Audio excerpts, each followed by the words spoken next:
Galvez. Siya po ang National Task Force COVID-19 Chief Implementer, Secretary Delphine Lorenzana ng Department of National Defense, Secretary Eduardo Año ng Department of Interior and Local Government, at Secretary Francisco Duque ng Department of Health. Ano ba ho ang ating overall na plano laban sa COVID-19? Makikita niyo po yung sinasabi natin unti-unti. Nagsimula tayo sa ECQ, gagawin nating modified ECQ, papunta sa GCQ, at susunod po ang modified GCQ bago po tayo magkaroon ng new normal. Wala na po yung ating normal na nalaman ng mga panahon bago mag-COVID-19 dahil habang wala pa pong bakuna, habang wala pang gamot sa COVID-19, magkakaroon na po tayo ng new normal. Ang strategiya natin, test. Hanapin ang kalaban sa pamamagitan ng test. Trace. Kinakailangan hanapin yung mga tao na nagkaroon ng contact sa isang tao.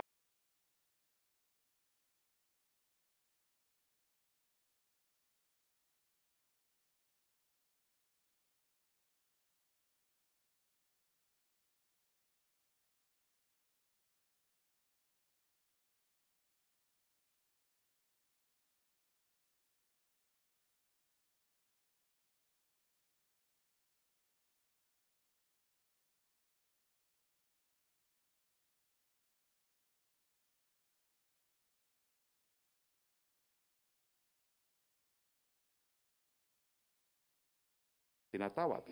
At importante nga po yung tracing. Hanapin yung mga tao na nakakontak sa may sakit. At ang sabi nga po ni Secretary of Finance, gagamitin natin yung ilang mga walang trabaho ngayon para matrace yung mga yung nagkaroon ng contact sa mga positibong mga tao. Tapos po, kinakailangan natin i-isolate. I-isolate po natin yung mga positibo sa ating mga isolation facilities, yung ating mga We Heal as One. Po pwede rin naman pong home self-isolation para doon sa mga mild na mga kaso or asymptomatic. At kinakailangan po magkaroon tayo ng community protocol para po sa mga positibo. Siyempre po, obligasyon ng Estado, gagamutin natin ang mga naging biktima ng COVID-19. Po pwede pong mangyari yan o gawin yan sa bahay. Po pwede sa ating mga We Heal as One facilities at po pwede rin po yan sa mga pampubliko o mga pribadong hospital. At dahil nga po importante ang kalusugan ng ating mga frontliners, meron po tayong central PPE procurement. Matapos po yan, matapos mapagaling natin ang mga merong COVID-19, kinakailangan i-reintegrate po natin sila sa ating lipunan.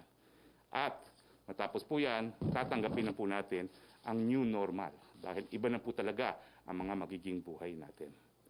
Ano ba ho yung tinatawag nating minimum standards at every step? Well, yung ating mga safety protocols. Kinakailangan may pulisiya na no mask, no entry. Kinakailangan frequent sanitation and hand washing. Iwasan ang paghawak po ng mga surfaces at ng ating mga muka at magkaroon ng stricter protocol for higher risk occupations, industries, and spaces. Social distancing po, at least 1 meter apart. Magkakaroon po tayo ng reconfiguration ng ating mga workspaces. Magkakaroon po tayo ng markers kung saan dapat tumayo ang ating mga kababayan sa public spaces. And no work po kung mayroong mga simptomas. At kinakailangan magkaroon din po tayo ng return to work protocols para sa mga pribadong mga kumpanya. Kung po pwede po, gawin nating work from home ang default. At matapos po, yung pagtrabaho on-site will be the exception. Yung mga magpapatrabaho po on-site, kinakailangan magbigay ng sariling mga shuttle services. No? At kung po pwede, talagang kinakailangan lahat po ng mga nag-iempleyo magbigay ng antibody testing sa kanilang mga manggagawa to be confirmed sa pamamagitan po ng PCR testing. Yung ating transition po from ECQ to GCQ. Pag tayo po ay nasa ECQ, lahat tayo stay at home. Ngayong meron na tayong modified ECQ, stay at home pa rin po tayo 100%. At kapag meron na pong GCQ, stay at home pa rin yung mga vulnerable, yung ating mga seniors, at yung mga transmitters, yung ating mga kabataan. Paano naman po ang exercise? Ito po, mabuting balita, marami nagtatanong. Sa ECQ, hindi po allowed ang eksersisyo sa labas ng ating mga pamamahay. Pero sa modified ECQ, po pwede pong limited outdoor exercise allowed. Kasama po ng outdoor walk, yung paglalakad, jogging, pagtakbo, bisikleta, pero kinakailangan meron pong safety protocols gaya ng pagsusuot ng masks at 2 meter distancing. Gusto ko ng 2 million pesos kaya. At syempre po, pag GCQ na, pwede po yung limited contact sports gaya ng golf at tennis. Maraming matutuwa po dyan, pero sa GCQ po yun, ha? Uulitin ko, hindi pa po sa modified ECQ. Paano naman yung mga pagpupulong? Well, sa ECQ po, hindi pa rin po yan allowed. Sa modified ECQ, highly restricted. Ang pinakamarami pong pwedeng magpulong, 5 lamang. Pero sa GCQ, restricted pa rin po ang mga numero na pwedeng magpulong hanggang 10 lamang. Ano naman po yung pag-travel? Sa ECQ, wala pa po tayong pampublikong transportasyon. Wala tayong flights, walang domestic, at meron tayong limited international flights. Sa modified ECQ, wala pa rin pong pampublikong transportation. Wala pa rin po tayong domestic flights at limited pa rin ang ating international flights. Kontrolado pa rin po ang mga papasok na travel. Ito po ay limitado sa ating mga OFWs at mga returning Filipinos. Bagamat po pwede pong mag-biking and non-motorized transport na ini-encourage natin. Wala pa pong inter-island travel. Sa GCQ, magkakaroon na po ng public transport pero meron pong strict safe distancing at magkakaroon na po ng inter-island travel from GCQ to GCQ provided there will be safety protocols. Mga eskwelahan, sa ECQ po, sarado. Sa modified ECQ, sarado pa rin. Sa GCQ, skeletal workforce po to process yung mga requirements para sa mga estudyante at saka para po magprepara sa graduation at magprepara sa susunod na semestre. Ang mga tao pong nagtatrabaho sa gobyerno, ito po, maraming tanong din. Sa ECQ, skeletal on-site and others po, work from home. Meron na pong guidelines na in-issue ang ating Civil Service Commission dyan. Sa modified ECQ, pareho pa rin po. Skeletal workforce pa rin ang mga taong gobyerno at kinakailangan work from home pa rin sang-ayon po sa Civil Service Circular. Sa GCQ, well, magkakaroon po tayo ng alternative work arrangements. Kinakailangan nga siguro masunod yung 40 hours of work pero may mga possibility na magkakaroon po tayo ng 4-day work week. Now, ano ho ba yung mga different phases as we move from ECQ to modified ECQ at GCQ? Well, sa populasyon po, sa ECQ, lahat ng tao nasa bahay. Sa modified ECQ, lahat ng tao pa rin po ay nasa bahay. Sa GCQ, yung mga vulnerable, yung mga seniors, at ang mga transmitters, ang kabataan, sa bahay pa rin po. Tapos, sa public transportation, well, ito po, sa ECQ, wala pong public transportation, maliban lamang sa mga shuttles para sa frontliners.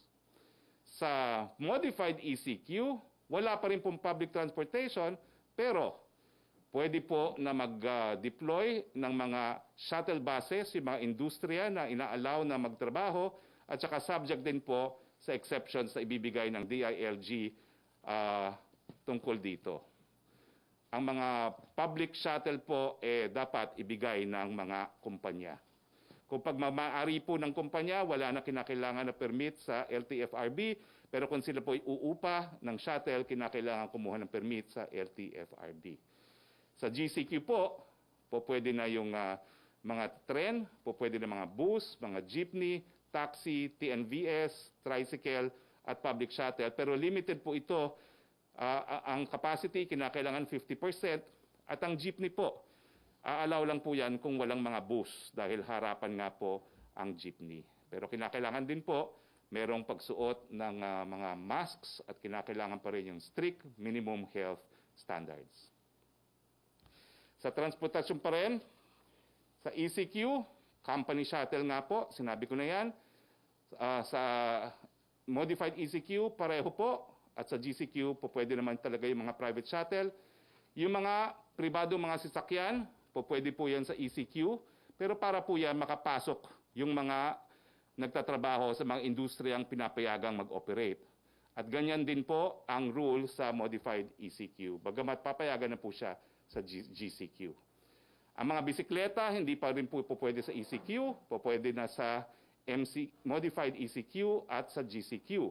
Mga motorsiklo, hindi po pwede sa ECQ, pwede na po sa MECQ, pero dapat isa lang ang pasahero at pwede rin po sa GCQ. Ang e-scooter, hindi po pwede sa ECQ, isang tao po pwede sa MECQ at pwede na po sa GCQ. Ito po, ano ba ho yung mga guidelines pagdating sa construction na umiiral sa modified ECQ?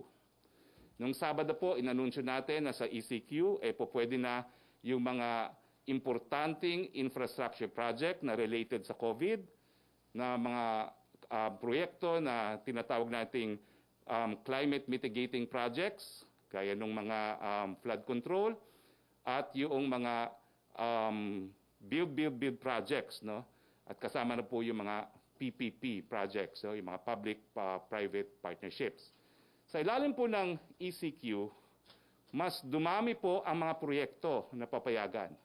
Pwede na po ang lahat ng pampublikong mga proyekto ng DPWH at pwede rin po ang mga pribadong mga proyekto, pero kinakailangan sumunod po sila sa minimum standards na in-issue po ng DPWH. Ano ba ho itong mga standards na ito? Unang-una, kinakailangan ang magtatrabaho ay between ages 21 to 59. Bawal ang kabataan, bawal po ang mga seniors. At kinakailangan walang pre-existing health condition. Kinakailangan i-testing po ang mga manggagawa bago sila pagtrabahuhin. At kinakailangan doon po sila patirahin sa site ng proyekto. At kinakailangan po ng quarantine passes sa lahat po ng on-site employees. Habang sila naman ay nagtatrabaho, kinakailangan magkaroon ng 1 meter safe distancing ang ating mga nagtatrabaho. Araw-araw sila magdi-disinfect. Kinakailangan bawasan yung paglabas sa construction area. Kinakailangan magkaroon ng mandated quarantine para sa lahat ng mga bumabalik sa kanilang lugar na pinagtatrabahuhan galing sa labas. Yung mga delivery at mga disposal po ay kinakailangan ma-handle ng ibang team o separate team. Dapat po mag-provide ang contractor ng PPAs para sa lahat. And magkakaroon po tayo ng safety officer to ensure compliance sa mga guidelines na ito. Ito na po. Ano ba yung mga industriya na pinapayagan sa ECQ, sa modified ECQ at sa GCQ? Sa lahat po yan, allowed itong tinatawag nating Category 1. Ano ba ho yan? Agriculture, forestry and fisheries, manufacturing of essential goods, gaya ng pagkain and beverages, hygiene, medicine and vitamins, medical products, pet food, feeds and fertilizers. Yung mga hospital, syempre, mga clinics, mga dermatological, dental, optometric, and eye, ear, nose, and throat. Yung essential retail, mga groceries, markets and drugstores, laundry shops, food preparation and water refilling, take-out and delivery only, logistics service providers, cargo handling, warehousing, tracking, and shipping line, and delivery services. Lahat po yan allowed kahit ECQ, modified ECQ, or GCQ, Category 1. Kasama rin po sa Category 1, yung utilities, power, energy, water, telecoms, aircon, water collection, supply, waste management, sewerage, except po yung septic tank emptying, but including pest control, garbage collection, repair and installation of machinery and equipment, telecommunication companies, energy companies, gasoline stations, construction workers accredited by the DPWH to work on facilities for healthcare and for risk reduction, manufacturing companies and suppliers of products necessary for construction, and media establishments. Category 2, ito po yung meron na pong mga distinction. Yung Category 2 po, yung mga negosyo gaya ng beverage, yung alcoholic drinks, electrical machinery, wood products, furniture, non-metallic products, textiles, wearing apparels, tobacco products, paper and paper products, rubber and plastic products, coke and refined petroleum products, other non-metallic mineral products, computer, electronic, and optical products, electrical equipment, machinery and equipment, motor vehicles, trollers and semi-trollers, other equipment, transport equipment and others, bawal po sa ECQ. Pero sa modified ECQ, itong mga industriya na binasa ko po ay po pwede na. At syempre po, dahil pwede na sila sa modified ECQ, pwede rin sila sa GCQ. Yung semento at steel, pwede naman po yan sa ECQ, pero kinakailangan 50% work from home, 50% work on-site. Ngayon po, sa modified ECQ at sa GCQ, pwede na po yan. Yung mining and quarrying, pwede po yan sa lahat ng zona. Yung electronic commerce companies, pwede na po yan sa lahat ng quarantine. Yung postal, courier, and delivery service, sa lahat po ng quarantine areas, pwede po yan. Yung export-oriented companies po pwede rin. At yung real estate activities, pwede lang po sa ECQ at modified ECQ ang leasing. Pero ang pagbebenta, pwede na po sa GCQ area. Huwag po kayong mag-alala, ipapaikot po namin itong PowerPoint presentation na ito para meron kayong guide.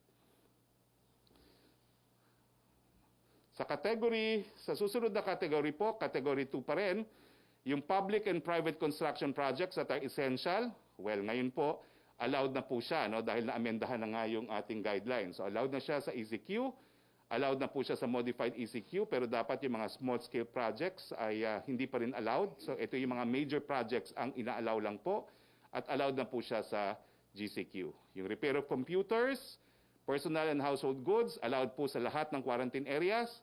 Housing service activities, allowed po sa lahat ng quarantine areas. Yung office administration and other support, hindi po siya allowed sa ECQ, pero ngayon allowed na po siya sa modified ECQ, pero kung po pwede po, 50% on-site, 50% work at home, pero allowed na po siya sa GCQ. Yung special accommodation for healthcare workers, OFWs, workers in permitted sectors, and non-OFWs. Ibig sabihin po, yung mga room sa hotel, no? Pwede po siya sa ECQ, sa modified ECQ at GCQ, pero hindi po siya pwedeng magbukas for tourism. Para lang po sa mga healthcare workers, OFWs, at mga manggagawa. Now, yung mga accommodation for guests, well, 50% lang po sila ina-allow, pero meron pong qualification. Allowed lang po yan sa long-term booking for as long as meron silang booking effective May 1 dito lang po sa Luzon. Siyempre naman po, yung funeral and embalming services, allowed po sila, pero wala pong funeral parlors kasi hindi pa rin po allowed ang lamay sa ECQ at sa modified ECQ. Allowed po ang lamay sa GCQ. Ang mga vet clinics, allowed po sila, pero 50% sa ECQ and modified ECQ, pwede na sila mag 100% sa GCQ. Ang security and investigative activities, 50% po sa ECQ, 50% din sa modified ECQ, allowed po sila sa GCQ. Category 2 pa rin po yung mga BPOs. Yung work from home, on-site or near-site accommodation or point-to-point shuttles. Ibig sabihin, 50% pa rin, in-encourage natin sila na work from home, pero kung merong magtatrabaho, kailangan merong shuttle service o di kaya malapit ang tirahan, allowed po yan sa ECQ, allowed po sa modified ECQ, allowed po sa GCQ. Mga bangko, allowed po sila sa lahat ng quarantine. Yung capital markets po, allowed po sila sa lahat ng quarantine areas. Yung other financial services, gaya ng money exchange, insurance and non-compulsory pension fund, hindi po sila allowed sa ECQ, pero bukas na po sila ngayon sa modified ECQ. So yung mga insurance, pwede na rin po, marami nagtatanong rin yan. Pero 50% din po. 50% work on-site, 50% work at home. Sa GCQ, pwede na pong 100%. Legal and accounting, di po sila allowed sa ECQ, pero ngayon, 50% work at home, 50% on-site, at ma-allowed po sila sa GCQ. Ang management consultancy activities, gaya ng mga abogado at accountant, hindi po pwede sa ECQ. 50% capacity sa modified ECQ, 50% work at home, at allowed po sila sa GCQ. Ang mga arkitekto and engineering services, technical testing and analysis, hindi po sila po pwede under ECQ. 50% on-site, 50% work at home, allowed na po sa modified ECQ at allowed po sila sa GCQ. Scientific and research development, ganun din po. Hindi pinagbabawal ng ECQ. 50% work on-site na ngayon at 50% work from home under modified ECQ at allowed din po sila sa GCQ. Sa suma total po, talaga naman pong marami nang nabuksan na sektor ng ating ekonomiya. Sa category 3, ito po, karamihan nito, hindi po pwede nung ECQ. Ngayon po pwede na sa modified ECQ. Anong mga ehemplo po? Advertising and market research, computer programming, publishing and printing activities, film, music, and TV production. Pero nakikita niyo po, yellow. Ibig sabihin, 50-50 pa rin. 50% work on-site, 50% work at home. Pero pag GCQ na, pwede na po silang magtrabaho. 100% on-site. Preferably, meron pa rin work from home. Yung rental and leasing, other than real estate po, yung mga rent-a-car, equipment for permitted sectors, allowed naman po yan sa lahat ng quarantine areas. Yung employment activities, yung mga recruitment and placement for permitted sectors, allowed po sila sa lahat ng quarantine areas. Yung other activities, gaya ng photography, fashion, industrial, graphic, and interior design, allowed po sila 50-50 sa modified ECQ at allowed po sila sa GCQ. Ganun din po ang wholesale and retail trade of motor vehicles, motorcycles and bicycles, excluding their parts and components. Sa ECQ hindi po allowed. Ngayon po sa modified ECQ po pwede, pero 50-50 pa rin po. 50% work on site, work at home, at ma-allow na sila sa GCQ. Yung repair of motor vehicles, motorcycles and bicycles, hindi po pwede sa ECQ. 50-50 na ngayon under modified ECQ at allowed po sila sa GCQ. Ano pa po yung mga pwede na ngayon sa modified ECQ na hindi po pwede dati? Yung malls and commercial centers, non-leisure only, in line with yung ating mga sinasabing mga guidelines, no? Yung one person for 2 square meters, yung wearing of mask, temperature check, at saka yung 26 degrees na temperatura, walang wifi. So, allowed po sila sa modified ECQ, pero partially allowed pa rin po yan. Ibig sabihin, 50% lamang. At ma-allow po sila sa ECQ. Ang dining, ang restaurant, allowed po sila, pero take out lang at saka delivery. Yan po ay under ECQ, modified ECQ, at GCQ. Although, pagdating sa GCQ, meron pong review na isinasagawa. Pero sa modified ECQ, delivery and take out pa rin po. Wala pang dine-in. Ang mga barbero at mga salon, paborito ni Joseph Morong, hindi pa rin po allowed. Pahabaan ng buhok. Mabuti na lang, bionic hair ako. Anyway,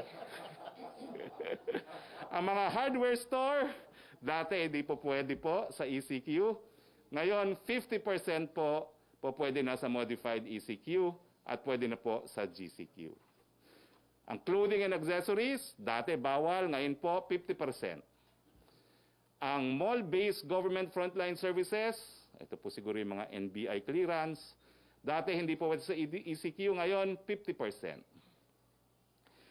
Ang hardware stores, yun nga po, 50%. Ang bookstores and school and office supply stores po pwede na po 50% sa modified ECQ. Ang baby care supply store, 50% po allowed. Ang pet food and pet care supplies, dati bawal, 50% allowed na po ngayon. Ang flower, jewelry, novelty, antique at perfume shops, 50% allowed po ngayon sa modified ECQ at papayagan na sa GCQ. Ang mga toy stores, ito po ay para lang bumili ng laruan, hindi po pwede yung mga playgrounds and amusement area, no? Hindi pa rin po pwede yun, no? Pero yung mga toy stores mismo, 50% pwede na mag-operate sa modified ECQ at pwede na sila sa GCQ. Category 4, ito pa rin po yung kahit anong quarantine zone, bawal pa rin. Gyms, fitness studios, and sports facilities. Mag-ano na lang po kayo, mag-internet. Ako nagsusumba ako sa internet. Entertainment industries, cinemas, theaters, karaoke, bars, etc. Bawal pa rin po. Kid amusement industries, mga playrooms at rides. Libraries, archives, museums, and cultural centers, bawal pa rin po. Tourist destinations, bawal pa rin po. Travel agencies, tour operators, reservation service, and related activities, bawal pa rin po dahil wala naman pong commercial flights pa. Personal care services, mga massage parlors, naku natutuwa ang mga misis at saka mga sauna bath, sarado. Ang mga facial care and waxing, sarado din po. I'm sure walang misis ng mga sekretary na kasama natin ang natutuwa na sarado ang mga massage parlors. Hindi sila nagpupunta ron. Okay? Now, kinakailangan po tayo maging flexible dahil ang ating palantuntunan nga po ay hinay-hinay, dahan-dahan, unti-unti. Kapag dumami po ang kaso, babalik at babalik tayo sa GCQ. Ngayon naman po ay good news. Hindi po natin inaasahan, pero ang Moody's po ay binigyan tayo ng outlook, credit grading, investment grade na Baa2 or a stable outlook. At pangalawa, sa ating good news, ay wala na palang pangalawang good news. Yun lang. Okay. Punta naman po tayo sa COVID-19 updates. Nasaan na ba po tayo sa laban sa COVID-19? Ang mga kaso po ng COVID-19 ay nasa 11,350 na.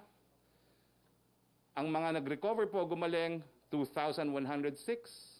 Ang mga namatay ay 751. Makikita po natin na dito sa graph nito na bahagyang tumaas po yan nung nakalipas na 2 araw, pero siguro po may kinalaman din dyan yung napataas na nating testing capability dito sa ating bayan. Ngayon po, well, nung nakalipas na araw po, medyo dumami po yung namatay sa COVID-19. Pero overall, talaga naman pong bumaba yung mga numero ng mga namatay. At siyempre, dun sa mga bagong gumaling, nag-recover, makikita nyo po tumaas, bagamat itong mga nakalipas na araw, may bahagyang pagbaba. Nandiyan pa rin po na patuloy na tumataas ang numero mga nagkakasakit ng COVID-19, pero kung mapapansin nyo po, hindi naman po matarik ang pagtaas. Ibig sabihin, talagang yung ating ECQ ay kahit papano ay gumana po talaga. Dahil kung hindi po, diretsong pataas yan, no? Kung hindi tayo nag-impose ng ECQ.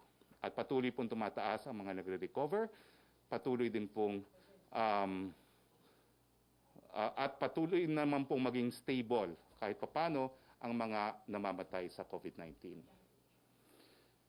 Si Secretary Anyo will have a short clarification now. Yes, Secretary Anyo. Magandang tanghali sa ating lahat. Itong ating clarification ay dito sa na-issue na resolution number 35 ng IATF na kung saan ay nadideklara ang iba't ibang areas sa modified ECQ, GCQ. At dito sa resolution ay nagkaroon ng deklarasyon na ang 37 probinsya at 11 cities kasama ang BARM, sila ay nailagay bilang low-risk provinces, HUCs and ICCs shall no longer be under community quarantine without prejudice to strict observation of minimum health standards. Marami pong mga local chief executives, governors at mayors na nagsagawa ng petition, request, at sinasabi nila na hindi pa sila handa para tanggalin ang community quarantine. Kaya ito ay magkakaroon po tayo ng amendment na pagtitibayin mamaya sa ating IATF meeting upang ang mga provinces na ito, 8 region, 37 provinces, 11 cities, at kasama na po yung BARM, malalagay sila sa modified general community quarantine. Ang ibig pong sabihin, modified GCQ, magkakaroon pa rin ang ating mga local chief executives ng guidelines kung paano niya ipapatupad ang modified GCQ para sa ganon ay meron siyang kapangyarihan na magagamit na matigil ang pag-spread ng virus sa mga lugar na meron pa. Kasi kapag wala ng quarantine ay in-expect natin na baka magkaroon ng second or third wave. Kaya wala na po tayong area sa buong Pilipinas na hindi under ng community quarantine. Iba-iba lang pong level. Ito pong low risk ay mapupunta sa modified community quarantine. At meron din naman po tayong guidelines na i-issue para susundin ng ating mga local government units. Maraming salamat. Si Secretary Duque, meron siyang presentation po on minimum health standards. Thank you very much, Secretary Anyo. So ulitin ko po, wala na pong lugar sa Pilipinas na hindi nasa ilalim ng community quarantine. Yung nauna pong areas na sinabi natin na wala na pong community quarantine, balik po sila under modified GCQ. No, Ha? GCQ lang. GCQ lang, sabi di ano? Modified. GCQ. So ngayon po, lahat ng area sa Pilipinas, meron pa rin pong community quarantine from modified ECQ to GCQ to modified GCQ. Secretary Duque? Maraming salamat, Secretary Harry Roque at saka ang lahat ng kasama ko po sa Interagency Task Force at sa ngalan po ng Department of Health ay bumabati po ako sa lahat ng isang napaka magandang araw. Una po sa lahat, kasama ng inyong mga lingkod bayan, gusto kong magpasalamat sa inyong lahat, sa inyong pagsasakripisyo sa mga nakaraan 2 buwan. Hindi po ito madali, ngunit kinakailangan natin ito gawin para maprotektahan ang ating mga pamilya at ang mga kababayan. Ang bad news, nakakatakot ang COVID-19. Pero ang good news ay may magagawa tayo. At kaya natin itong talunin o pabagalin ang pagkalat. Iyon ang ginawa natin sa loob ng 8 linggo. Kaya naman sa mga susunod na mga araw, may mga lugar na hindi na mapapabilang sa Enhanced Community Quarantine or ECQ. Pero hindi pa tapos ang laban. Ika nga, kumbaga sa basketball, walang katapusang overtime ito. Hanggang walang bakuna. Parang zombie lang ang kalaban natin. Balik ng balik. Parang comeback player of the current times. Kaya naman, ang second or third wave, gaya na nangyari sa Singapore at South Korea, pwedeng mangyari sa atin uli, kung saan lahat tayo ay aligaga at walang humpay ang pag-aalala. Ayaw natin itong mangyari. At para maiwasan ito, o ma-ensure na hindi ito ganun kagrabe, isipin ninyo na lang parang sa basketball, hindi natin dapat hayaan maka-score ang COVID-19. Bantay sarado tayo. At lahat may maiaambag dito. Bawat pamilya, bawat barangay, kayo ang all-star defense team. Bilang all-star team, 2 rule book ang atin sinusundan. Una, ang minimum public health standards at pangalawa, minimum health capacity standards. Ayan po, nakikita po ninyo sa ating screen. Base sa ating national targets na nailathala po natin sa ating Administrative Order number 2020-0016, ang minimum health system capacity standards for COVID-19 preparedness and response strategies. Ito ang siyang magiging gabay ng ating mga sektoral at lokal na pamahalaan sa kanilang pagpapaplano. 30,000 RT-PCR tests ang kailangan gawin kada araw. 5 to 6 million sets ng PPE ang kailangan natin kada buwan. At para naman sa atin ICU capacity, 6,000 na bilang ng ICUs at 6,000 na piraso ng mechanical ventilators ang kailangan natin na paglaanan ng investments. Ang bawat rehiyon naman ay kailangan paghandaan ang mga sumusunod. At least isang biosafety laboratory level 2 na may kapasidad na mag-RT-PCR test. At least isang dedicated referral na ospital, pasilidad, floor or wing na para lamang sa mga may malubha o kritikal na sakit. At least isang ICU at MedVet kada 25,000 na tao ang dapat na isaalang-alang para sa mga may malubha o kritikal na sakit. At least 30% na additional na kama ang kakailanganin para sa mga pampubliko at pribadong ospital para ma-accommodate ang mga pasyente na may COVID-19. Ang bawat probinsya naman, kailangan magkaroon ng sumusunod na katao. At least one epidemiology and surveillance officer kada 100,000 katao. At least one contact tracer kada 800 katao. At least one barangay health emergency response team kada 1,000 katao. At least 10 o 10 trained staff para sa testing. Kinakailangan naman ng mga sumusunod na infrastruktura para sa mga probinsya. Una, at least isang temporary treatment and monitoring facility kada 2,500 na tao. At least isang ambulansya or medical transport. At least isang dedicated na transport para sa specimen at least isang dedicated na funeraria o crematorium. Kung gagamitin natin ito para sa probinsyang Nueva Vizcaya, halimbawa lamang, na may projected population na higit sa 480,000 para sa taon 2020. Ito ay nangangahulugan, ang actual target nila ay 5 epidemiology officers, 602 contact tracers, 482 barangay health emergency response teams, at minimum na 10 tao trained testing staff.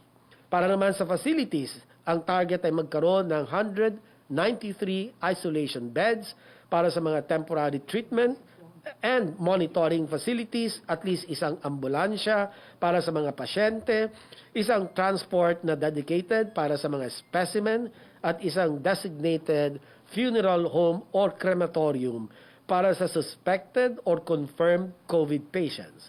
Itong mga ito ay minimum targets na magsisilbing gabay para sa atin mga LGUs.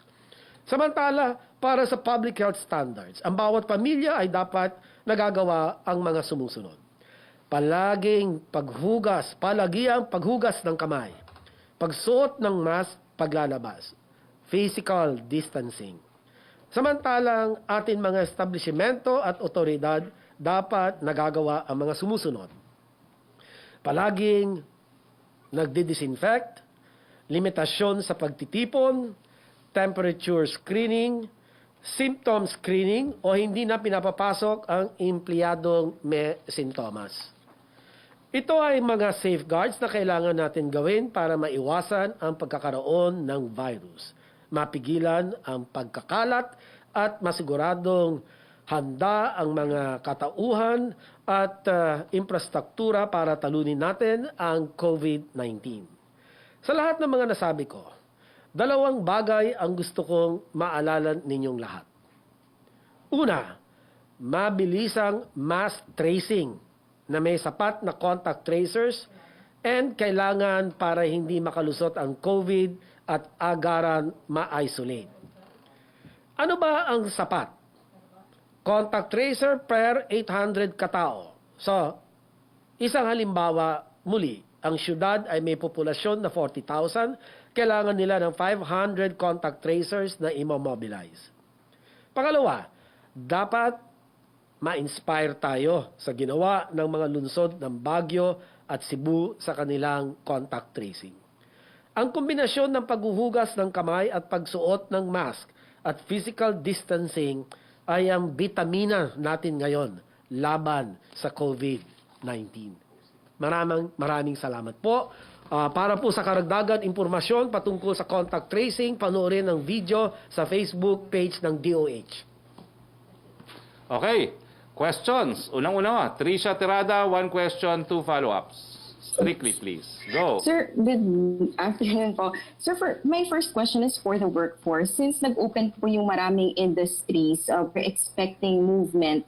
Paano po yung magiging dynamics ngayon, sir? For example, kailangan na ba, ano yung mga kailangan dala ng mga tao? Do they need to bring their IDs? May mga checkpoints pa po bang dadaanan? And yun dun po sa transportation, since limited pa rin, paano yung mga walang access to their own private vehicles, for example, yung mga workers. Kasi po ngayon sa mga groceries nangyayari, we're hearing stories from employees na naglalakad po sila just to get to work. And yung OFWs po ba, allowed po ba sila na mag-process ng mga papeles nila ngayon sa POEA?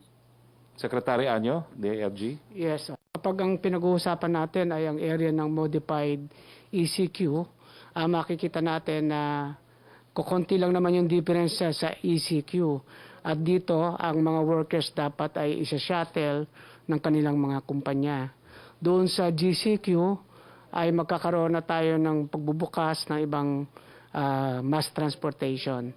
Kailangan dala nila yung kanilang ID, certification of employment, para sila ay hindi na maabala sa checkpoint. Sec Galvez, yung tanong po sa POEA, pwede ba sila mag-process daw ng mga dokumento nila? Palagay ko po, tanongin po natin si Secretary Dole. I believe pwede naman po yun dahil kasi kung sa processing, okay lang po yun. At saka karamihan po sa processing is online and also kung kailangan yung kailang physical presence, limited lang po yung tinatawag nating time. Okay, next question. Second question, sir. Doon naman po sa itong decision po natin about the ECQ and ECQ. Sir, kasi may questions ngayon na ni-raise or problems na ni-raise about the accuracy of the data na meron po yung DOH. Experts say those are alarming errors na yun po yung pinagbabasihan natin ng mga decision natin. Is this decision final? Are you still going to reconsider it considering the errors? And yung testing, sir, problema pa rin po. Yung targets, we're still far behind the targets. And yun nga po, may problema pa rin po tayo sa contact tracing. The system is not yet efficient. Secretary Galvez? Hindi, ako po ang sasagot niya. Maraming salamat. Okay. Akin lang Secretary po. Duque. Yes, maraming salamat po, kalihim Harry Roque.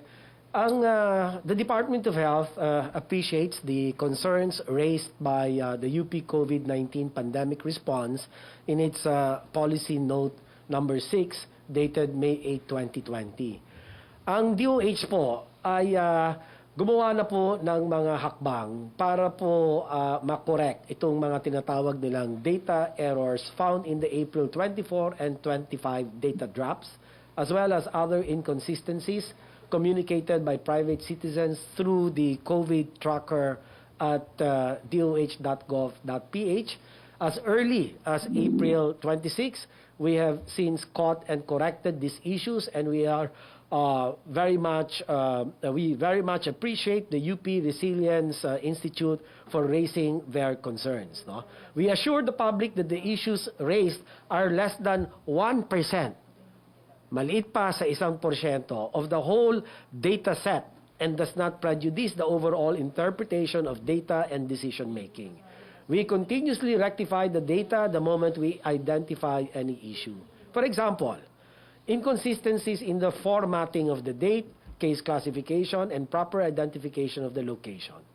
Nevertheless, the DOH remains committed to transparency, and we welcome feedback from expert community. Moving forward, for utmost transparency, we will include more details on the specific rows that have changed from the previous day.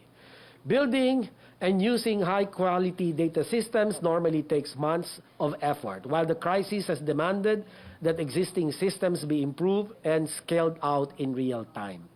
DOH is currently rolling out a new digital epidemiological surveillance information system, tawag po dito COVID-Kaya, that has been developed in collaboration with the World Health Organization country office. This new system automates several data collection processes, which is expected to minimize encoding errors. And panghuli na lang po, ang DOH ay nagpapasalamat sa mga epidemiologists sa WHO, ay epidemiologists of the University of the Philippines, Manila College of Public Health, ang Thinking Machines Data Science, for their immense support in data validation and analysis. The daily data drops would not be possible without their guidance and expertise. We are collaborating with a range of institutions, and we welcome other data engineers, data scientists, and specialists willing to contribute to this effort, as this is a matter of national importance. Tama po kayo. We strive to continuously improve our data collection and reporting systems, and we welcome all the feedback we receive from the public. Maraming salamat po. May dadagdag ata si Sir, Secretary last Calves. question. Yes. Tama po tayo na ang impormasyon ay siyang pinaka-basis sa decision-making process natin. At ang nasabi na nga po ni Secretary Roque, Secretary Duque, na maliit na porsyento lang po ang nakita natin mga discrepancy. Sa amin po, sa pag-implement po namin, ang aming pong data ay binabase sa LGU data at saka sa DOH data.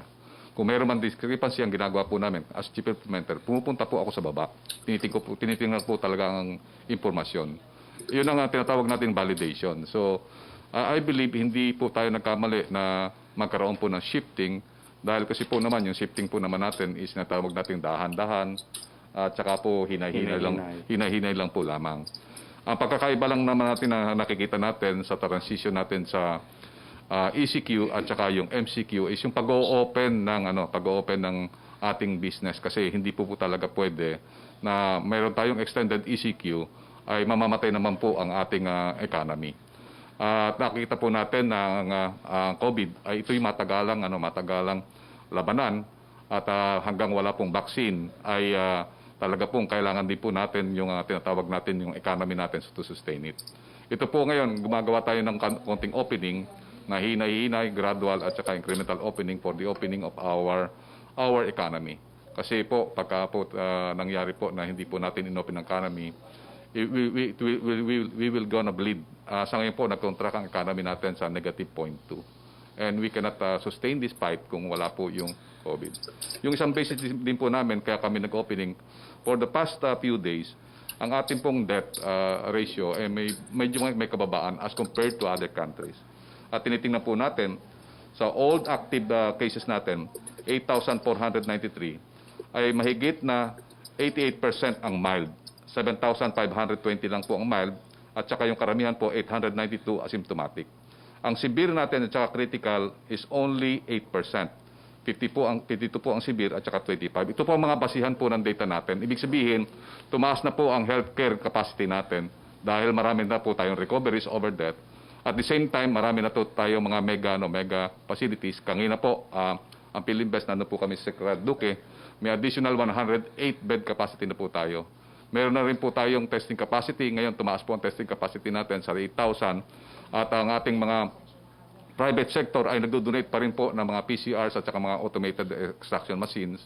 At the same time, ang ating po mga LGUs ngayon po ay nagiging nakikita natin aggressive. At the same time, talagang nakakapacitate na po natin ang ating LGU. So ito Okay. po yung mga basihan po ng ating po pag-adip.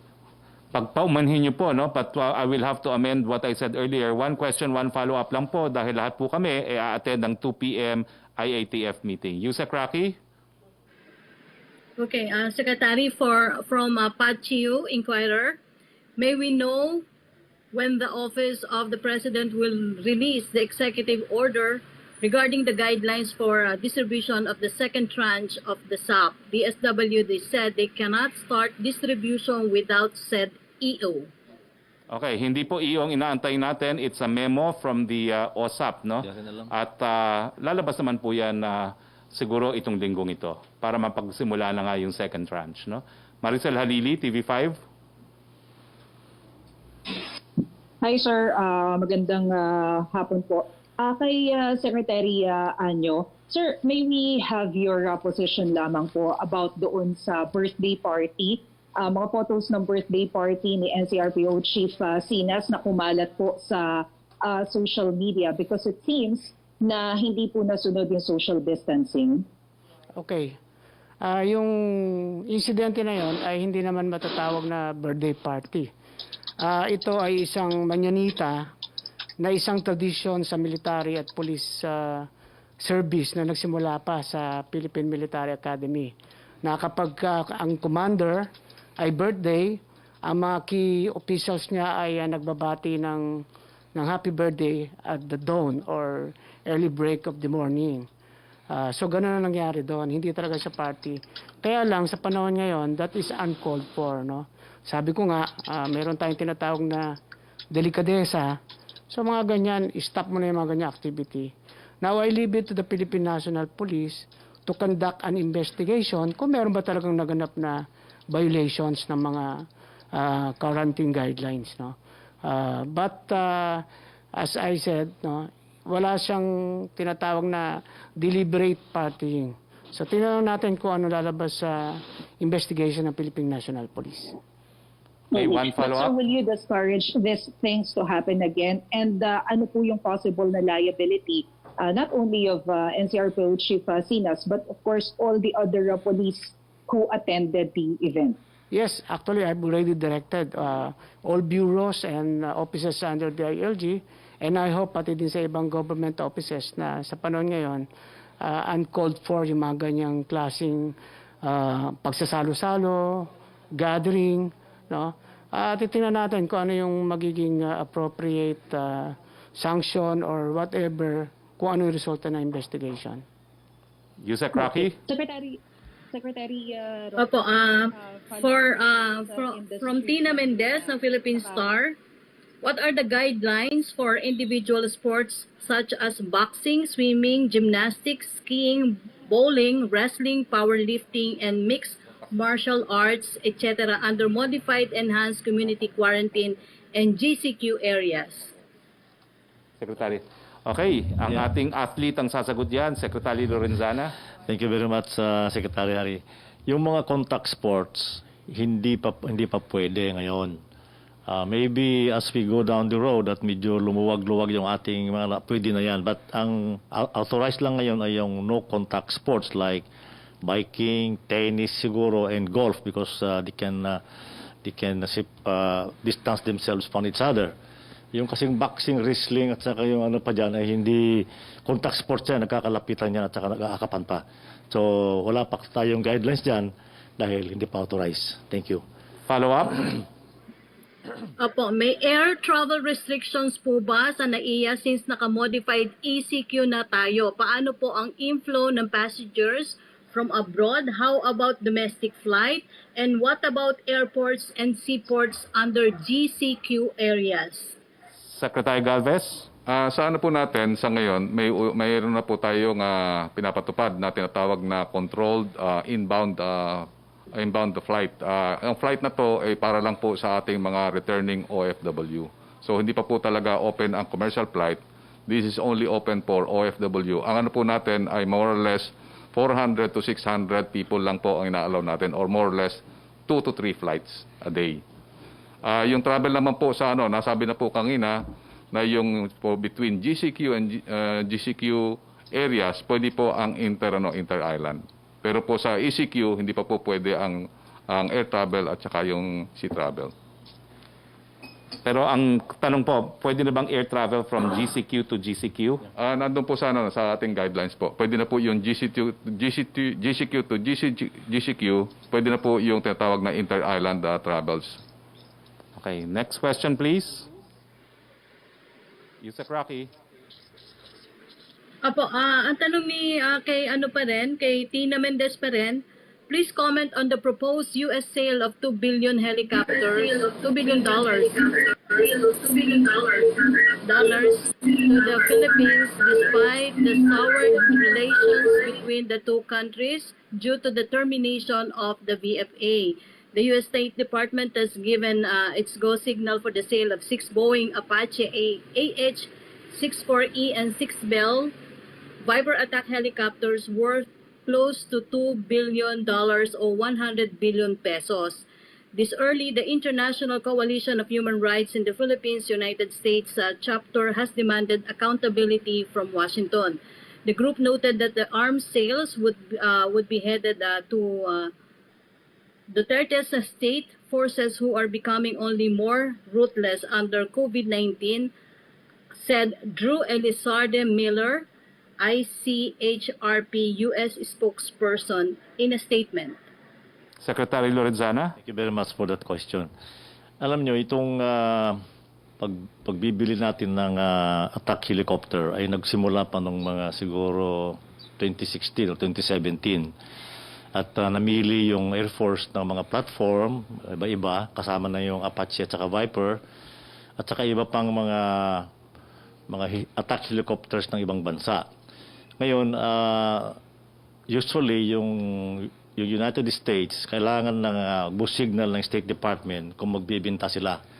So, yung Air Force humingi ng details kung bibili tayo sa US at inabot sila ng ilang more than 1 year, I think almost 2 years bago nila masagot yung ating mga tanong. So, ngayon dumating. Wala naman itong koneksyon doon sa ating pagputol ng ating BFA or pag-terminate ng BFA. Continuation lang ito ng ginawa na beforehand. Ngayon, yung pirang I think that's 1.5 billion to 2 billion for 6 helicopters, attack helicopters, ay hindi natin kaya yon. Ang pera lang natin na nakalaan para bumili ng attack helicopter ay 13 billion lang.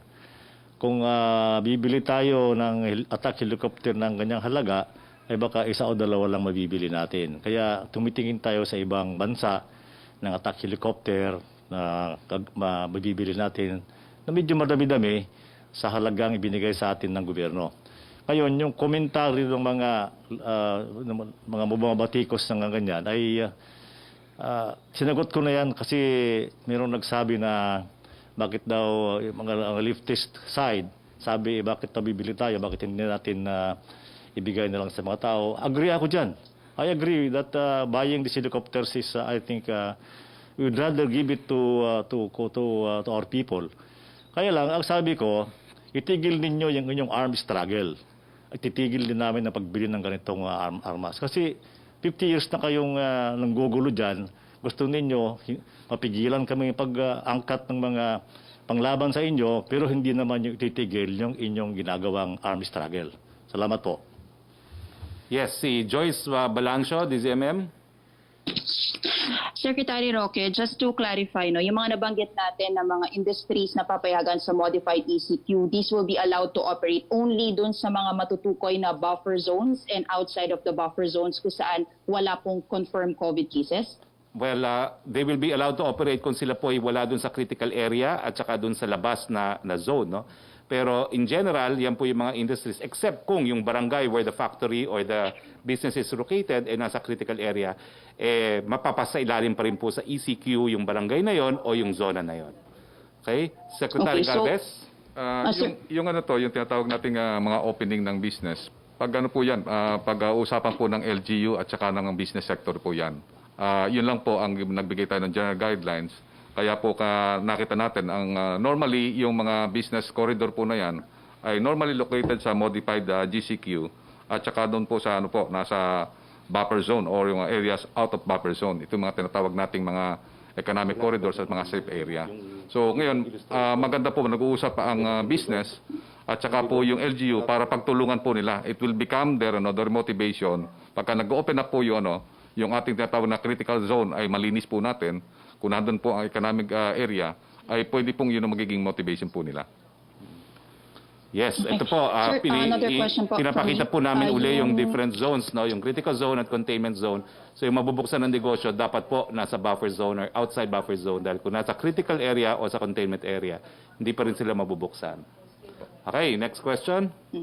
Apo. Sir, naging recommendation po ni Finance Secretary Sonny Dominguez po kay President Duterte yung pag-hire ng contact tracers among Filipinos na nawalan po ng trabaho this pandemic. So, approve po ba ito ni Pangulong Duterte at meron na tayong naayos na sistema paano tayo mag-hire, qualifications, paano po ba ito? Well, si Secretary Anyo. Yes, gagawin natin yan because it's not just because we modified or we put some ease or relaxation in our community quarantine ay wala ng virus at wala ng COVID. Tumaas lang yung ating health capacities kaya can afford tayo na magbawas ng mga restrictions But for 2020 and even 2021, we will continue to test, trace, isolate, treat. So kailangan ang pinaka-workforce natin talaga ngayon ay ang ating mga contact tracers. So sa LGU levels, mag-hire tayo. Dito rin sa ating national agencies, meron din tayong i-hire dyan kasi integrated ang effort natin, no? National, regional, provincial, down to the municipalities. But of course, these are all led by our local chief executives sa kanilang mga respective task forces. So we expect that we would hire and then we'll also conduct training, capacitate these contact tracers. This is the only way we can really identify those who can be isolated and tested. May qualifications po tayo, Secretary, para lang po alam ng mga kababayan natin if they will be qualified to apply. Dagdag lang yun sa sinabi ni Secretary Anyo. Ang pangunahing dahilan kung bakit naiminungkahi ni Secretary Sani Dominguez na mag-massive hiring tayo ay para magkaroon ng pera yung mga tao. Kasi nga matagal na nawala ng mga trabaho, kadamihan sa mga mamamayan ay nawala ng trabaho para magkaroon silang pera dahil kung walang pera yung mamamayan ay hindi naman gagalaw yung ekonomiya natin. That is the first and foremost reason. Marami pa nga ibang panukala kung paano natin pang paramihin yung mga pwedeng ma-hire ng government, hindi lang sa contact tracing, kundi sa construction na sector. Thank you.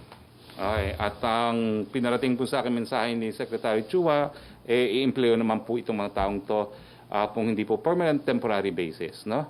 Hanggang bumalik sa normal ang sitwasyon. So, pero meron po tayong sapat na pondo para dyan. Yes, Joyce? One more question, Joyce. Yes, go ahead, Joyce. Apo, Secretary, umaapil po ang bayan muna dun sa naging nilabas natin no, na dagdag na import tariffs on petroleum products. Sabi nila baka daw po mag-cause ito ng spike in food prices. Ano po ang guarantee natin na hindi ito dagdag burden sa ating mga kababayan? Minomonitor po yan ng ating economic team at nung pinataw naman po yan, all-time low ang presyo ng ating gasolina at other oil products. No? So kung talagang mag-spike po yan, ititigil din po yan. That was very clear from the imposition. It's a temporary excise tax. So kung talagang tataas, babawiin din po yan.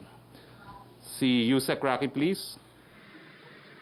From Secretary from Belia Carriazo of Bandera, can we have balanced reactions sa study po ng endcoronavirus.org saying Philippines ranks as one of the worst performing ASEAN countries in combating COVID-19 alongside with Singapore and Indonesia? Well, isa lang po yan siguro sa mga naglalabas ng ratings, pero yung naunang lumabas po ay isang Tuluna study, Black Box of Singapore, na nagpapakita na pang-anim daw tayo sa pinakamagaling na magresponde sa buong daigdig dito sa COVID-19.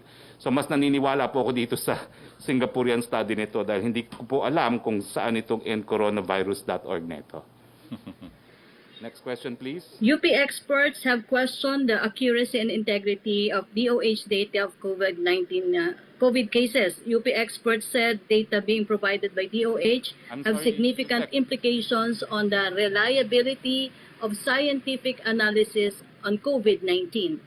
Yusek already answered, less than 1% ang dispute nila, and the Department of Health welcomes contributions from all sectors. Now, next question, please. Si Joseph Morong by Skype. Hi, sir. Good afternoon po. Good afternoon, secretaries. Can I go to Secretary Duque, please? Yes, please. All right. Secretary Duque, can you tell us honestly what happened dun sa mga nasa green areas yesterday? We announced na no community quarantine, but then you changed it. What happened? And can you describe to us the situation there? Ano ba dapat ang magiging itsura noong mga green areas yesterday? What are the activities that are allowed and not allowed? And how different is this modified GCQ from the GCQ that we know? Well, unang-una, na paliwanag kanina ni Secretary Anyo, nagkaroon kasi ng honest mistake doon sa inilabas na resolution na kung saan ako ay nakapirma kasama po si Cabsec Nograles na ang representation sa akin ng isa sa mga staff ko sa Secretariat ng IATF na walang babanggitin munang mga lugar. At ang aking pong paniwala ay nung pumayag akong gamitin yung TRO.dot signature ko, ay ang pag-uusapan lamang doon sa resolution ay yung konsepto nung atin modified ECQ from ECQ to modified ECQ and then GCQ to modified GCQ. So nagkaroon po ng honest mistake at kasama ko nga po yung staff na yon para kung kinakailangan magpaliwanag, handa naman po siya magpaliwanag. Sir, yun lang kanina sa question, no? How different is that? This is my first question, Secretary Roque. How different is that from how different yung modified GCQ sa GCQ? Well, siguro we can reserve that for tomorrow, no? Kasi as you can imagine, parang presentation ko yan sa modified ECQ red, no? But we'll attend to that tomorrow in more detail. But Secretary Lorenzana wants to contribute Dagdag ko lang doon sa sinabi ni Secretary Roque. Nung lumabas yung resolution na yun at nag-viral, maraming mga naepektuhan na wala lang quarantine ng mga areas, probinsya, na nagsabi sa akin kung pwede, hindi mo na sila aalis. That's one of the factors. Everybody, I think almost everybody do not want to get out yet hanggang hindi sigurado na wala ng COVID sa kanilang area. And I think that is a very reliable gauge kung ano yung nangyayari sa mga lugar na yan. Thank you. Well, Joseph, let me just add, no? Yes. Dahil we're still on community quarantine, wala pa ring large gatherings, including religious gatherings, at wala pa rin po pwedeng yung industriya under the negative list na mag-operate. Secretary Anyo will also add. Since yesterday, there are many mayors and governors texting me and calling me regarding their concern. Kasi sila ang responsible dyan at very abrupt kung tatanggalin mo kagad yung quarantine. So from GCQ to modified GCQ ay marami silang measures na pwedeng implement and at the same time makakapagluwag na rin sila ng konti. Pero meron pa rin sila mga imposition para makontrol pa rin natin yung movement at saka makontrol natin yung pacing ng pagbubukas ng mga industries. At higit sa lahat, pati yung mga borders nila ay magkakaroon pa rin ng konting control. So ibig sabihin, yung sinabi nating dahan-dahan, hinay-hinay, so ganun din, from GCQ, bago ka pumunta sa new normal, may isa pang phase doon para masanay din yung ating mga tao, yung ating mga kababayan. Okay, one more question, second Joseph. Batch of questions. Yes, sir. Industries that are open, sir, soundbite purposes. Apparently, may marami tayong mga seniors that are very excited to go out, no? And also, yung liquor ban natin, ano po yung situation ito, liquor ban and seniors under all the quarantine measures that we have? Secretary Galvez? Nakita natin sa seniors, meron tayong niluwagan, especially yung paano sila tinatawag natin makalabas through biking, yung tinatawag natin mga exercises. And I believe yun ang nakikita natin na pwede po muna sa ngayon dahil kasi nakita natin na they are still tinatawag nating vulnerable sector. So yung sa ngayon pa lang muna sa MCQ, sa modified ECQ, yun muna ang ano po natin, yung tinatawag natin na mayroong tayo na social distancing at the same time, pwede sila makapaglakad, makapag-walking, makapag-biking, and so forth and so on. At pagdating naman po dun sa exceptions, syempre, even if it is modified ECQ, seniors can go out kung wala silang kasama to get their necessities, as well as kung sila ay nagtatrabaho, pakita po nila yung employment ID nila, which is also the rule under ECQ. Yusek Roque? Huwag din kalimutan yung pagsusuot ng mask. Ay, opo. Sabi po Dahil ni sa Secretary, paglabag sa Duque, yung pagsusuot po ng mask. Secretary? Question Go po ahead. from Rose. Question from Rose Novinario. Ang tanong niya, inaresto ng pulisya ang libo-libong mamamayan dahil sa paglabag sa quarantine protocols at batay sa ulat ng United Nations Council for Human Rights, ika-4 ang Pilipinas sa mga bansa sa buo na may pinakamataas sa kaso ng COVID-19 related human rights violations. Kasunod daw po ng Nigeria, Kenya at South Africa. Ano daw po ang mayroon kay NCRPO Chief Major General Debold Sinas para hindi arestuhin at ikulong rin dahil sa pagdaraos ng birthday party sa paglabag sa social distancing at mass gatherings. Well, already answered na po yung second question. On the first question, we have a message here from the PNP Chief, Gamboa. He will implement the rule of law. He will go through all the incidents involving alleged human rights violation, and he will punish those who need to be punished. But for now po, we will rely on presumption of regularity in the discharge of their duties. Pero lahat po ng complaints will be addressed by the PNP. By Skype, si Cecil Morelia, please. May I ask si Secretary Luca po? We're still in World War C as the Health Department is saying it. And parating na po yung rainy season, and with it, usually the dengue season. How big a risk will this confluence of two pandemics affect the deadliness of the coming dengue season, as well as will it affect the deadliness of the COVID-19 po, Secretary? Well, the risk from dengue is a permanent one because, as we all know, the climate of the Philippines makes it vulnerable to outbreaks of dengue. But thankfully, the data that we have today show a 30% decline of dengue cases, except for some other areas, but I'll have to get back to you on that precisely to inform you which areas these are. But of course, the confluence of the dengue, the rainy season, and the expected rise in dengue cases will certainly pose a burden to the health system's capacity. Dahil meron po tayong COVID na inaatupag, ay syempre hindi po natin pwedeng pabayaan naman ang mga non-COVID infectious diseases katulad ng dengue, polio, measles. So binabantayan po ito ng ating mga surveillance officers, at ang mga hakbang naman po ay nakalatag na kung paano po tutugunan kung sakasakaling magkaroon po ng pagtaas ng kaso ng dengue at mga iba pa pong mga infectious diseases. So, hindi po tayo nagpapabaya. Pagdating po sa mga kinakailangan na pagtugon o pagresponde, ay nakahanda po naman ang ating Department of Health, ang ating pong Centers for Health Development, at patuloy ang kanilang pakikipag-ugnayan sa mga pamahalaan lokal, na sila po naman ang direktamenteng may responsibilidad sa pangangasiwa ng kanilang health system's capacity to respond to all sorts of epidemics. Just one follow-up po, Secretary. Are there studies showing that the SARS-CoV-2 interacts with the dengue virus? Does it make either more deadly if the two interact? If they interact in any way? Wala po kaming scientific data to support that hypothesis.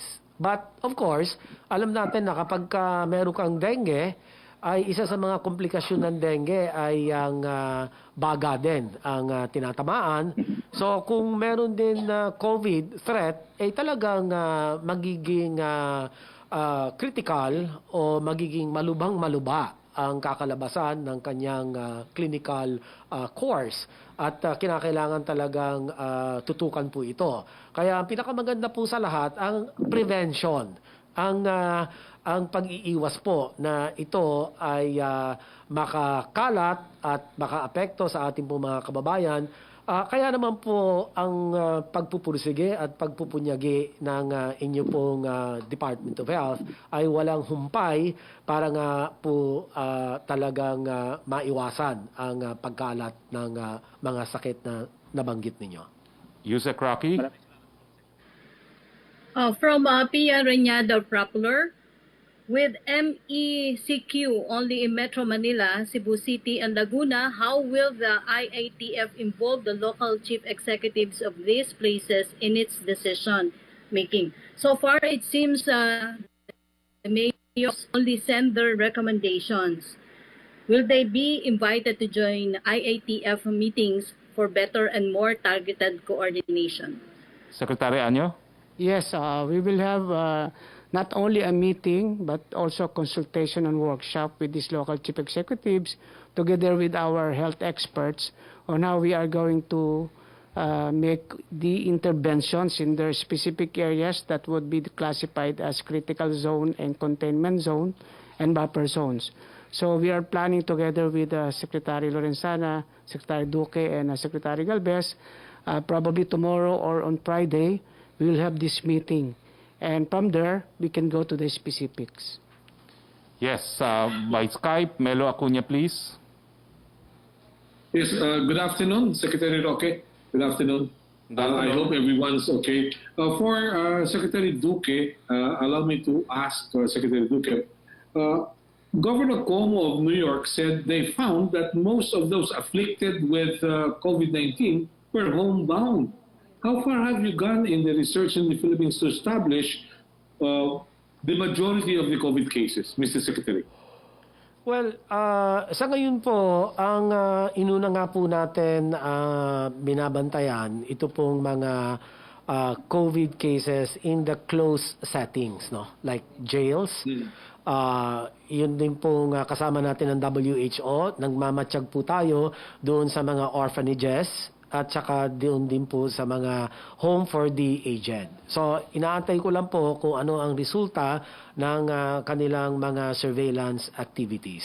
Pero tama po kayo na meron nga pong ulat mula sa New York kay Governor Cuomo na high risk talaga itong mga homebound individuals for COVID infection.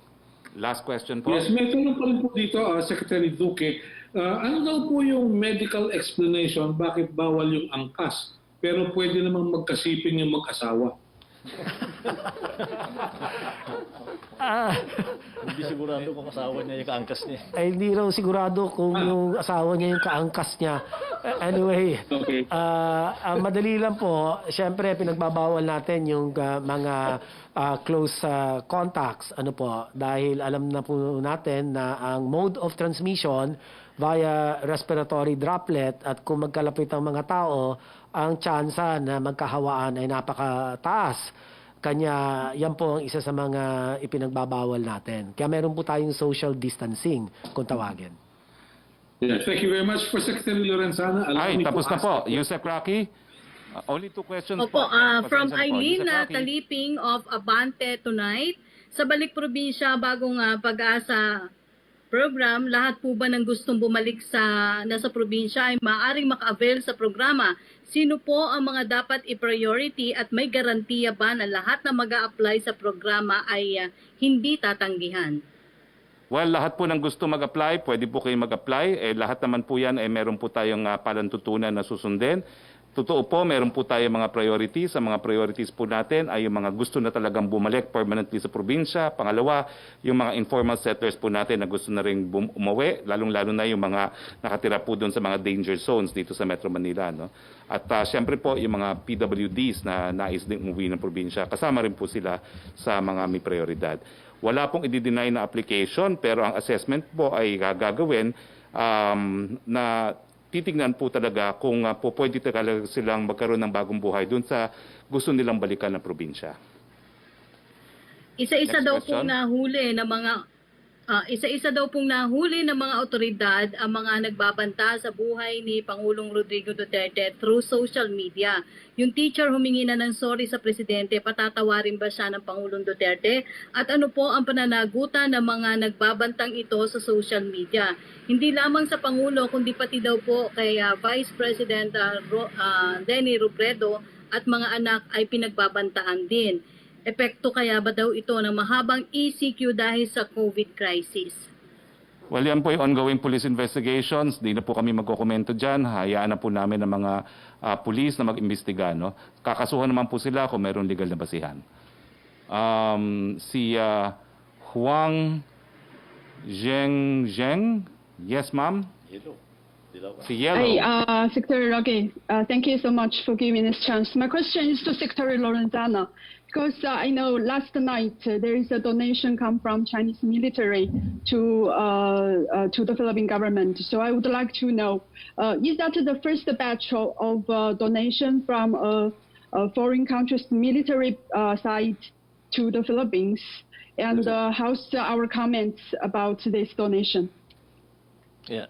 Yeah, I was the one who received the donation from Ambassador Wang Silian last night. And it's a donation of medical supplies, mostly PPEs, from the People's Liberation Army. And it was brought by an People's Liberation Army Air Force to the Philippines. It is about 200,000 yuan, which is equivalent to about 1.4 billion pesos. And we are very thankful to the PLA for this donation. It will go a long way to help our fight against COVID. So this batch of donation will be used to all the frontliners, or will be just specific to the military frontliners? It will be part of the inventory of the OCD, the Office of Civil Defense, which is under the Defense Department, and we support all government hospitals and some private hospitals if they are in need of this equipment, PPEs especially. Yusek Roque. Okay, from Arian Meres ng ABS-CBN News Online for Secretary Roque. For self-employed Filipinos na walang work ID, halimbawa po ang mga kasambahay, how can they travel, for instance, if they are from a GCQ area going to an ECQ area or vice versa?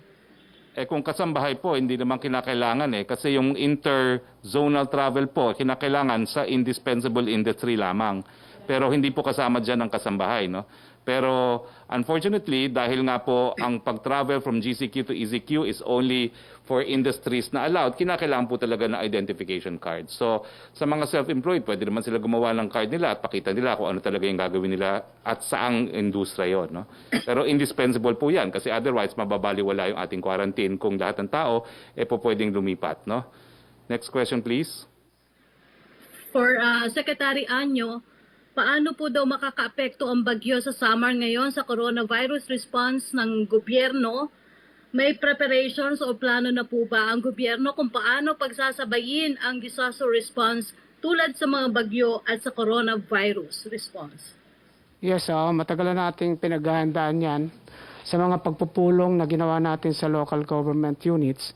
Meron tayong tinatawag na OPLAN or Operation Listo, na kung saan andito yung ating protocols kung paano haharapin anuman sakuna, lalo na yung bagyo. Every year ay ginagawa naman natin ito. Katulong ang NDRRMC, ang local DRRMC, nakahanda na po tayo dyan. Pati yung ating mga relief goods na ipamimigay pag dumating yung disaster o bagyo. So ang mangyayari lang naman, no? Kasama sa ginagawa natin paglaban sa COVID, nakahanda rin yung ating LGUs.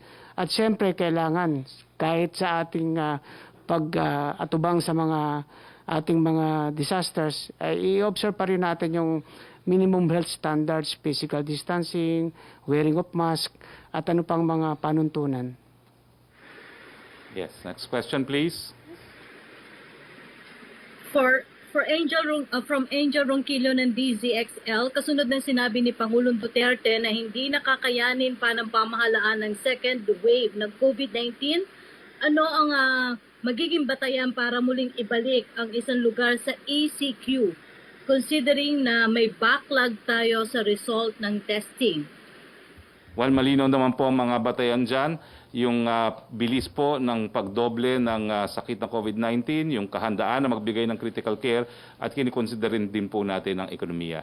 Hindi po magbabago. So kung dumami po yung cases na ang pagdami ay hindi masasabayan ng abilidad na magbigay ng critical care, babalik po tayo sa ECQ. Kaya nga po flexible tayo, no?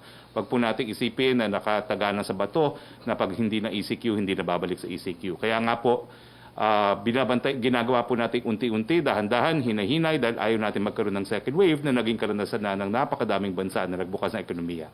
Next question please. From Sam Medernila, Business Mirror for Secretary Galvez, ilan na po sa mga over 20,000 OFWs in Metro Manila and nearby areas ang na-test. Ilan po sa kanila ang nag-test positive for COVID-19? Ilan po sa nasabing OFWs ang napauwi na? Ito po sa atin, sa talaan po natin, meron na po tayo 20,569 na naswab. And then 12,000 na specified na po naibigay sa Philippine National Red Cross. Ang result po ay meron na po tayong 5,439 na may result. At ang result po nito ay 5,268 ang negative. At meron po tayong 171 na positive. Ito po ay 4.4% na nasabi pong testing. Meron na po tayo na 4,593 na meron pong quarantine certificates. Ito po ay ngayon ay pinaplano na po ng Marina at saka po ng DOTR at saka ng Philippine Coast Guard para po makauwi na po sila sa ngayon. Is the National Task Force daw po for COVID-19 considering another week-long suspension for inbound flights considering may over 40,000 OFWs ang expected na ma-repatriate this month up to June? Sa ngayon po, nag-implement po tayo ng tinatawag na controlled inbound flights at ang inano po natin ay tatlong flights lang po inaalaw natin on more or less 400 to 600.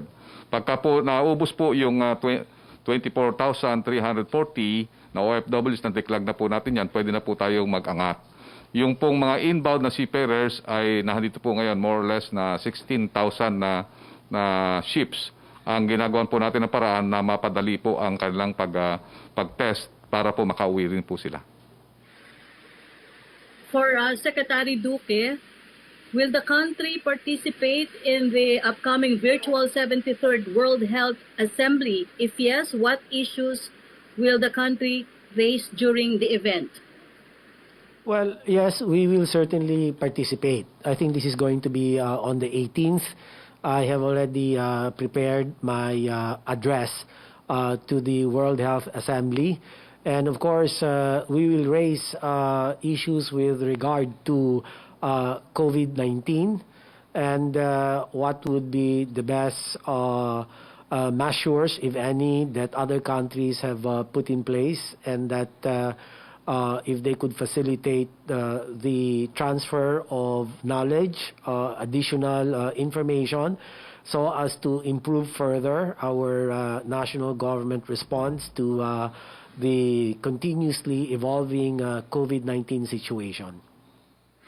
For Secretary Duque pa rin po, when will the country's participation in World Health Organization Solidarity clinical trial for drugs that will be used for COVID treatment? How many Filipino patients are expected to be enrolled in the said activity? It's now ongoing, and if my recollection is right, there are about 500 participants for the different medicines such as remdesivir, the lopinavir, ritonavir, ribavirin, and also the beta interferon, interferon beta. These are all part of the WHO initiated solidarity trial. And the objective of this is to really prove whether the anecdotal report as to their effectiveness or efficacy must be validated via this solidarity trial, so that this can help us manage more effectively COVID-19 cases, especially the severe and critical COVID infection. Guro, last question. For Secretary Roque. Yes, go. Secretary Roque, may list daw po ng build projects which are expected to resume soon. May BBB projects na po kaya na scrap because of the COVID-19 crisis? Wala pa po akong nakukuha ang listahan, pero alam ko po lahat yung ating build na major, binigyan na po ng go signal ng IATF na ipatuloy. Kukunin ko po yung listahan exactly. But I think yan po yung mga BBB na i-implement, lahat po yan tuloy na. Well, Opo. pasensya na po, it is 1:30. Ang tingin ko po sa aking mga kasamang kalihim ay pagkain na sila. So kailangan na po tayong magtapos. Sa ngayon, maraming salamat, Yusek Roque. Maraming salamat sa sambayan ng Pilipino. Alam ko po, mahirap ang buhay natin ngayon. Meron tayong modified modified ECQ patapos po ng May 15. Pero ito naman po ay para sa ating kalusugan. Unti-unti, dahan-dahan ang ating ginagawa. So, sa ngalan po ng ating Presidente, ito po ang inyong spokes Harry Roque. Keep safe, Philippines. At ako'y natatakot sa COVID. Ayaw ko mahawa ang aking